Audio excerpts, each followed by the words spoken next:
summer 1981, and London is under siege. The eyes of the world are on the capital, for in the calendar this week in July sees the event of the year. It's the royal wedding. Prince Charles is marrying his Diana.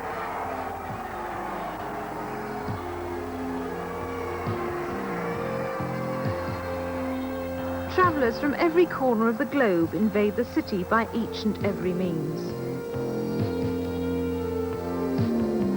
40 miles away, another great event's drawing an international crowd. Many have travelled thousands of miles to the tiny town of Stoke Mandeville in the county of Buckinghamshire. All have one thing in common. They're disabled, and for them, the chance to compete in the 30th International Stoke Mandeville Games is something they've trained long and hard to achieve. For 10 days, the athletes will be testing their skills against keen competition. It's an annual battle of wits that says as much about the spirit of unity and friendship as about sportsmanship.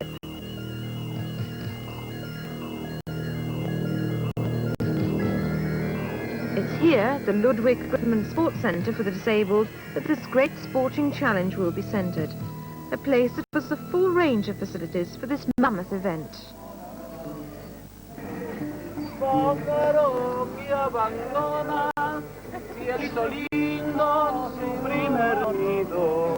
You could be forgiven for imagining that it's a gathering for the League of Nations, for as the teams gather, it's a chance to renew friendships that have no cultural barriers, where politics play no part. A chance to get to know one another before the rivalry of the sports field.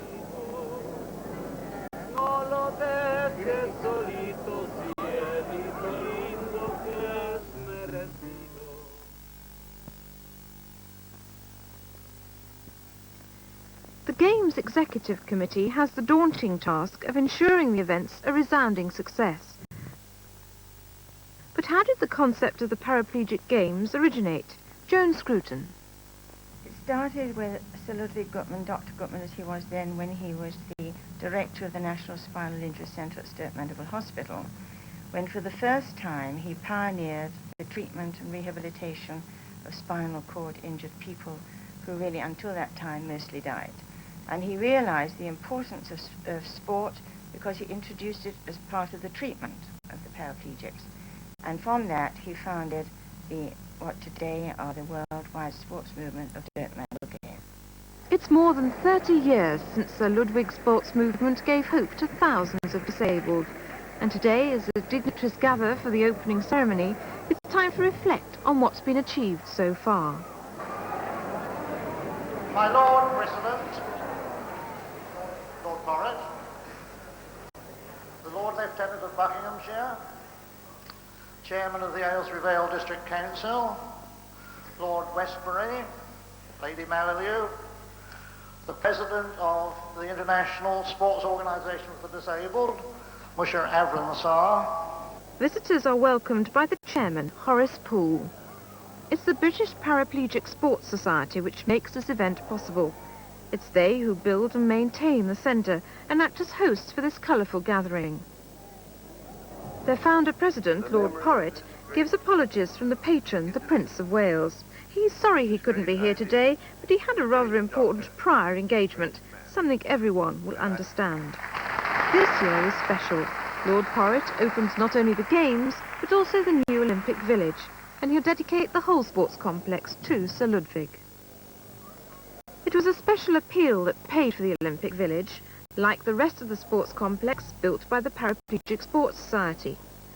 Opened in the Year of the Disabled, it's a fitting tribute to the skill, hard work and generosity of those from Britain and overseas who support this vital work. Joan Scruton. We had excellent sports facilities at Stoke Mandeville, but what we did need was some better and larger accommodation. And that gave Sir Ludwig the idea that we should build an Olympic village for the disabled, the first of its kind in the world. It's a one-story building, and we had great help from the local architects and from some local builders, and they have made an excellent job, and it's very pleasant to look at. We also had great help from the National Association of Landscape Gardeners, who planned and planted and really have made gardens around the village, so that it's very pleasant to see and to live in. Inside, everywhere is of easy access, little alcoves for those early morning cups of tea, so beloved by all the paraplegics and other disabled. The dormitories are large and airy and light, and the wardrobes are specially built for access to wheelchair users. Great thought and planning was given to the toilet and shower facilities, and here we studied and had the advice of many paraplegics themselves in order to get the whole thing as near perfect as possible. Although the village was built in just 1 year, sadly, Sir Ludwig died before his dream could be fulfilled. But he knew that it was well on the way to becoming a reality. And today it stands as a fine monument to all concerned. We added to the village the building of the Princess Margriet House, built from monies from our Dutch friends. And here Princess Margriet came with her husband to perform the official opening ceremony. It is very apt because the Dutch have been with us from the beginning. The formalities are complete, the athletes are ready to go, having been classified according to their disability and degree of handicap. Archery was the first paraplegic sport to be introduced way back in 1948. It's recognised by FITA, and many paralysed archers have gained FITA awards.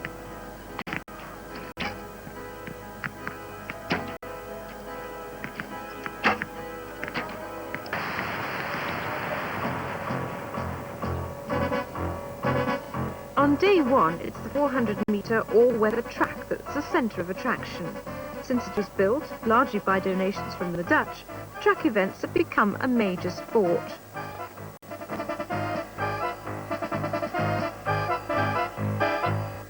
Wheelchair racing has become one of the major events in the Games, and wheelchair athletes compete at all distances.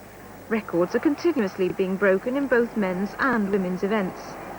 Special racing chairs are the order of the day, and keeping one's chair in tip-top condition may make the difference between winning or just coming a good second.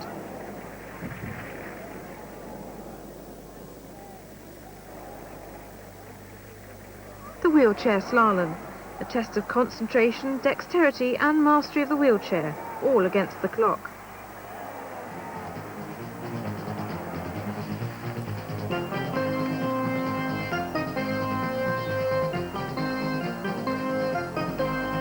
Field events from a wheelchair demand a totally different technique, and it's regular coaching and training that adds those extra centimetres to a throw.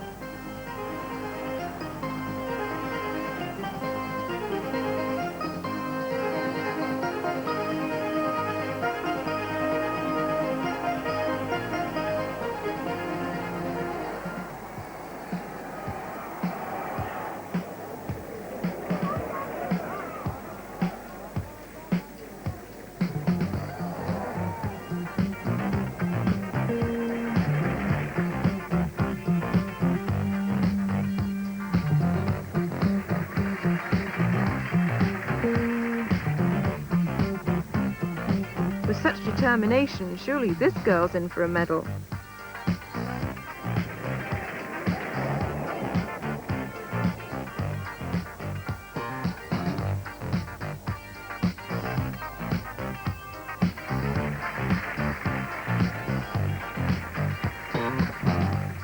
The club's an excellent field implement for tetraplegics. For them, club throwing's reserved as an event in the Games.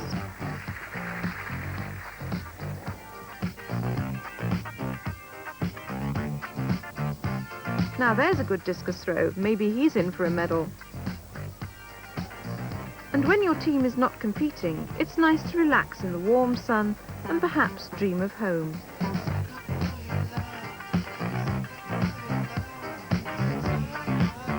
Almost as vital to the spirit of the Games is the action off the field.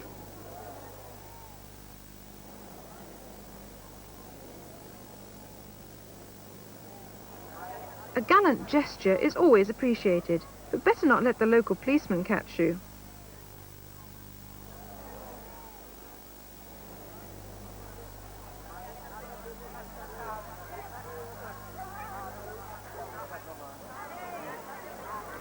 A few hours off, and what better way to spend them than at the local market, buying gifts to take back to the folks at home.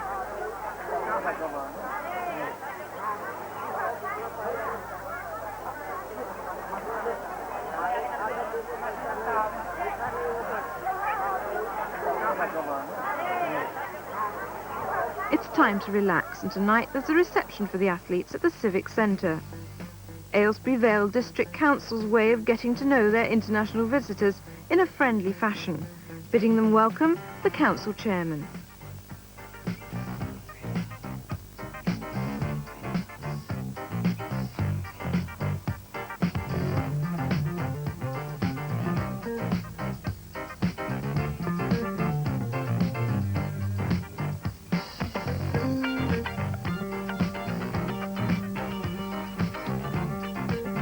Back in the gym, the atmosphere is tense. Weightlifting is perhaps one of the greatest personal disciplines the athlete can face. Concentration needed to build up strength, only those undergoing this vigorous training can understand. The standards high, the competition close.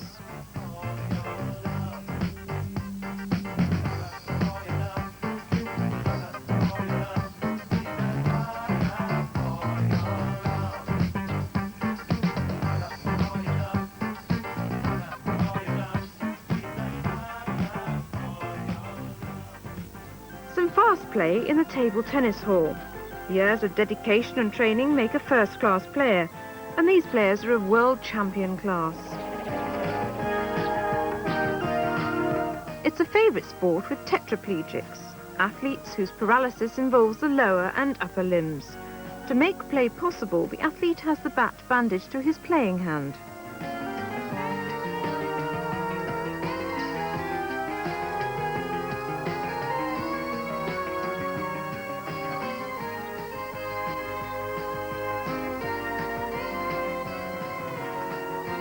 Now this looks more forbidding. Fencing's a favourite with the ladies. It's a skill they take with the utmost seriousness.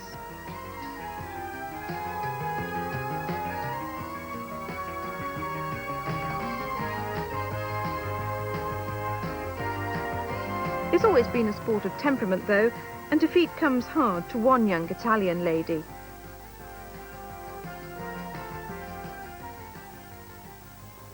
The weapons range is always busy, and there's some very keen competition in the air rifle and air pistol events.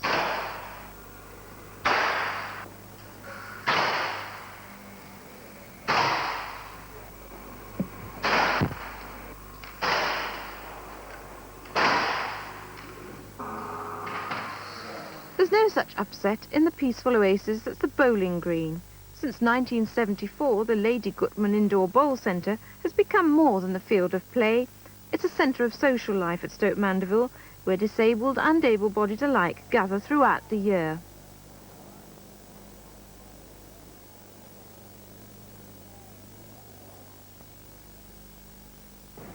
For millions, snooker has become a favourite armchair spectator sport. Here, along with shooting, it's one of the range of accuracy games that are eternally popular.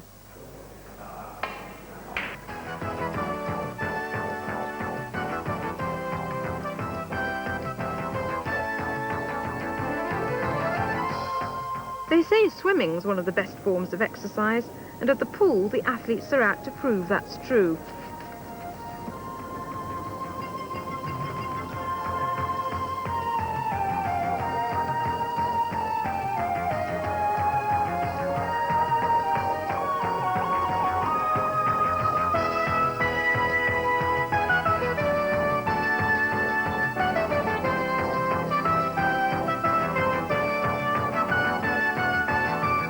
Watching their performance, it's incredible to imagine their disabilities.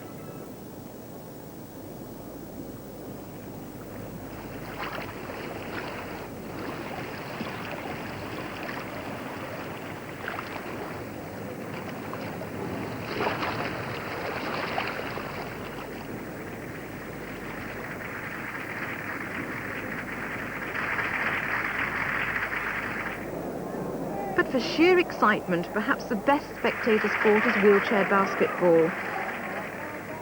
The players need special skill and courage to attempt this challenge. It's a particular headache for the referees too. They're qualified not only in the rules, but in the special adaptations needed because of the wheelchairs. Even then, mishaps do occur, but there's no worry. A special repair service is always on hand.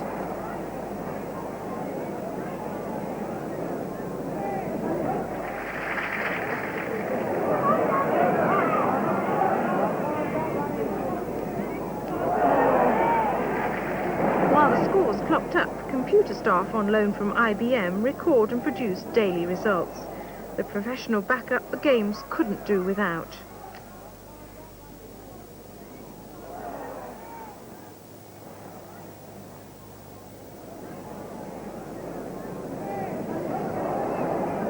It's finals day, and the climax is a closely fought match between France and Sweden.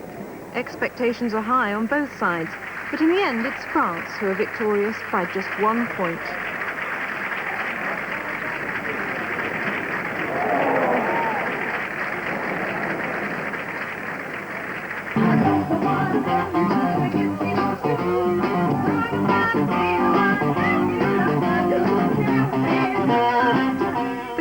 Over. The competitions have been great and the medals hard fought for. Now it's time to relax and have fun in the beer marquee. There won't be much sleep tonight, but who cares? One can always sleep in the plane going home.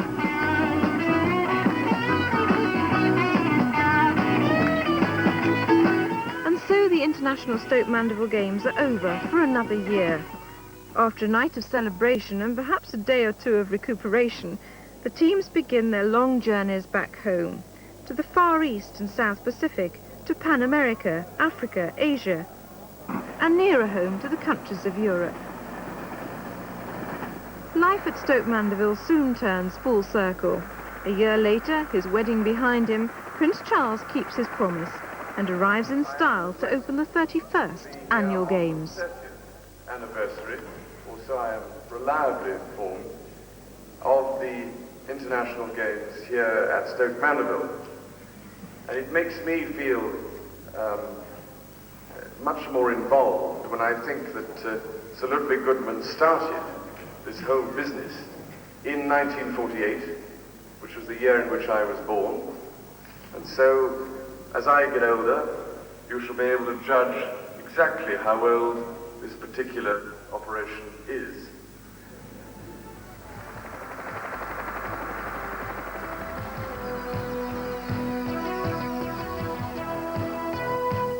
Lord Porritt, but surely a most wonderful memorial to his vision and to his prescience. May they in every way fulfill the principles of our symbol, the three intertwined wheelchair wheels of friendship, unity and sportsmanship.